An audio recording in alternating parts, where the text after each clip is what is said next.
ఈ రోజు వేటలో కొద్దిగుంటే బోటు మొత్తం కాలిపోయిన అసలు ఏం జరిగింది తెలియాలంటే ఈ వీడియో అయితే చివరికి చూసండి. హాయ్ ఫ్రెండ్స్, నేనే మీ చిన్నోడిని. వేటలో అయితే మా వాళ్ళు అన్నం వండుతామని గ్యాస్ అయితే అంటించారు. ఒక్కసారిగా అయితే ఆ గ్యాస్లోంచి మంటలు అయితే వచ్చేసేయండి.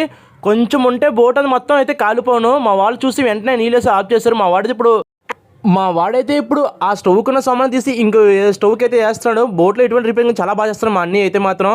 మన ఉప్పల్లో గ్యాస్ స్టవ్ రిపేరింగ్ షాప్ కూడా పెట్టారండి. చూస్తారు కదా, ఇదే నా షాప్ అయితే మాత్రం. ఇక్కడ గ్యాస్ బండ్లు చిన్న బండ్లు కూడా అమ్ముతున్నారు. ఇద్దరు బోట్లో గ్యాస్ బండ్లు అంటూ ఎటువంటి రిపేరింగ్ వచ్చినా సరే ఇక్కడైతే చేస్తున్నారండి. అలాగే బోటుకి కావాల్సిన సామాన్లు కూడా ఇక్కడైతే అందుబాటులో ఉన్నాయి. వీళ్ళైతే మాత్రం నవకొండ నుంచి వచ్చి ఇక్కడ షాప్ అయితే పెట్టారు. మన ఉప్పల్లో అయితే మాత్రం ఇక్కడ బోటుకి కావాల్సిన సామాన్లు దొరుకుతున్నాయి. అలాగే బోట్లో రేషన్ అంటూ కావాల్సిన బియ్యం కూడా ఇక్కడైతే అందుబాటులో ఉన్నాయండి.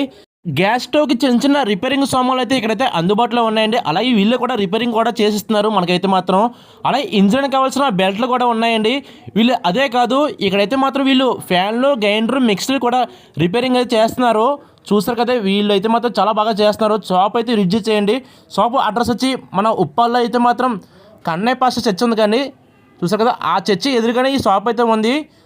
మరో మంచి వీడియోతో కలుసుకుందాము.